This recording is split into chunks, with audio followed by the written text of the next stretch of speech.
औज़ुबिल्लाहिमिनश्शैतानिर्रजीम बिस्मिल्लाहिर्रहमानिर्रहीम अस्सलामु अलैकुम वरहमतुल्लाहि वबरकातुहू। रूहानी दुनिया 92 में आपका अपना डॉक्टर मोहम्मद हनीफ जंजुआ अल हुसैनी हाज़िर खिदमत है।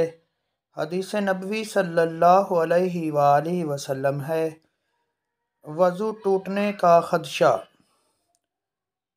हदीस नबवी सल्लल्लाहु अलैहि वालैहि वसल्लम, वज़ू टूटने का खदशा। एक सहाबी ने रसूल अकरम सल्लल्लाहु अलैहि वसल्लम से शिकायत की कि एक शख्स है जिसे ये ख्याल होता है कि नमाज में कोई चीज़ यानी हवा निकलती है, मालूम हुई है।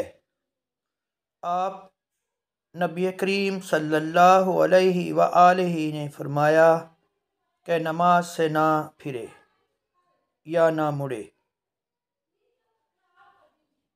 जब तक आवाज़ ना सुने या बू ना आए।